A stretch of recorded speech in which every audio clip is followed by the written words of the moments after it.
¿Qué tal? Bienvenidos una vez más al devocional con el pastor Gerson González, donde día a día nos acercamos a las Escrituras para conocer y experimentar el poder del Evangelio. Deseamos que seas grandemente bendecido mientras escuchamos la palabra de Dios, porque la palabra de Dios no está presa. Comenzamos. Gracias por acompañarme esta mañana. Estamos revisando en la epístola de Judas cómo podemos identificar o distinguir a un apóstata. Número 1, hemos dicho que mancillan la carne. En otras palabras, están entregados al desenfreno sexual. Número 2, rechazan la autoridad. No se someten al Señor. No se someten a la autoridad establecida por Dios. Número 3, blasfeman de las potestades superiores. Es decir, se sienten con tal arrogancia para hablar a los demonios y a Satanás, lo cual deja ver la ignorancia espiritual que ellos llegan a tener. Y número 4, Judas dice que no tienen discernimiento espiritual. Nuevamente, permíteme decirte que estoy haciendo estos señalamientos con temor y temblor, porque las Escrituras los hacen, no yo. Cuando él habla de que no tienen discernimiento espiritual, usa la palabra estos, houtos. Cada vez que Judas utiliza ese término, lo hace de forma despectiva. Es así como logra ubicar a esos falsos hombres con el error, ya que ellos están afectando la obra de Dios. Esa palabra houtos sirve para establecer que aunque hay falsos maestros, también hay verdaderos maestros. Por un lado, enumera sus aberraciones y errores, pero nos recuerda que hay verdaderos hombres temerosos de Dios, buenos maestros de la palabra de Dios. Así que a pesar de que estemos hablando lo que Judas dice de los apóstatas, yo quisiera animarte a que si tú estás o hemos estado bajo el cuidado de buenos hombres temerosos de Dios que nos han proclamado la verdad y el evangelio de nuestro Señor Jesucristo, des gracias a Dios por ellos. Ahora, vamos a ver cómo es que no cultivan o no tienen discernimiento espiritual. Estas personas son incapaces de admitir la verdad espiritual a causa de su frivolidad, por lo que continuamente buscan reajustar o maquillar la verdad de Dios para hacerla más atractiva. Aquí hay un doble delito. Por un lado, no reconocen su ignorancia, y por el otro blasfeman en contra de lo que no conocen. Entonces estas personas son ignorantes espiritualmente.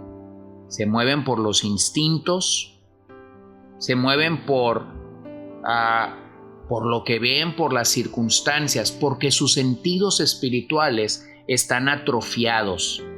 Pretendiendo ser espirituales, realmente su conocimiento es natural. Así que Judas describe hombres que han perdido todo el sentido y la conciencia de cosas espirituales y para quienes las cosas demandadas por los instintos animales del hombre son solo realidades y la única norma a seguir. Así que Judas afirma que estos hombres son destruidos. Aquí hay una acción constante e ininterrumpida. Estos falsos maestros van a producir corrupción y por eso esa corrupción los va a alcanzar a ellos mismos. Son como arqueros que lanzan sus flechas sin saber que a ellos mismos les alcanzará. Como arqueros que lanzan sus flechas sin saber que ellos mismos son el blanco. Aquí la palabra destrucción significa condenación o caer bajo el severo juicio de Dios.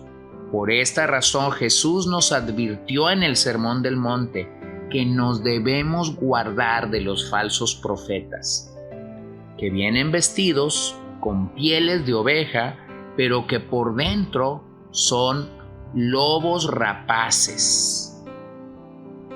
Así que Judas nos ha ejemplificado la apostasía a través de 3 grupos, como ya hemos observado en episodios anteriores. Pero ahora va a pasar a hablarnos de 3 individuos que retratan el liderazgo apóstata en Israel.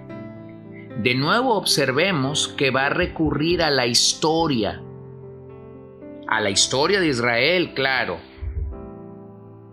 para señalarnos su pecado. Así que vamos a tener un concepto más amplio, un poco más amplio, de la verdad total que las Escrituras nos presentan aquí. Escúchalo en el verso 11 de esta epístola. Ay de ellos. ¿De quién?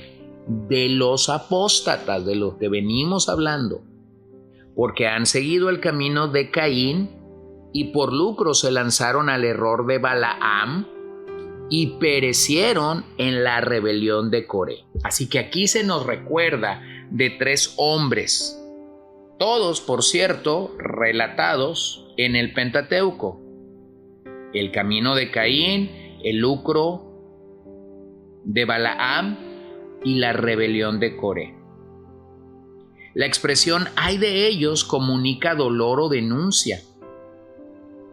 Y es que donde la verdad escasea no puede haber bendición y no puede haber libertad para los creyentes. La progresión de Judas aquí utiliza algo interesante. Observa que al lado de estos nombres nosotros encontramos el camino, el error y la rebelión. Camino es algo neutral, error es seguir el camino incorrecto y rebelión es defender el error. Así que los 3 pintan el camino descendente de la apostasía. La apostasía siempre es descendente. No te puede llevar a algo mejor, te va a llevar a algo peor. Caín es un labrador, Balaam es presentado como un profeta, Coré es un príncipe. Así que observa que la apostasía no está respetando clase social.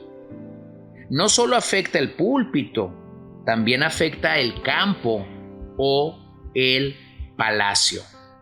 Así que claramente podemos ver el daño que esto está produciendo en todos los niveles. Ahora permíteme hablar simplemente del camino de Caín en esta ocasión.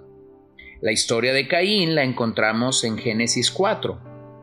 Cada uno de los hijos de Adán y Eva, Caín y Abel, trajeron una ofrenda al Señor. Caín, siendo sembrador, trajo cosecha de la siembra. Esto es lo que él era. Abel, siendo ganadero, trajo la primicia del ganado. La declaración de Génesis 4, 3, 5 es sorprendente porque se nos dice que Dios recibió la ofrenda de Abel, pero no recibió con agrado la de Caín. Bueno, permíteme simplemente reconocer algo en esa expresión. Dios es soberano. Dios es soberano. Él es el único que puede recibir o rechazar nuestra adoración. Pero la diferencia entre esas ofrendas no era la vegetación en sí mismo, no era la sangre del animal. Hebreos 11, 4 y 6 nos dice claramente que el pecado o la idea en la que ellos se presentaron era con fe y con incredulidad.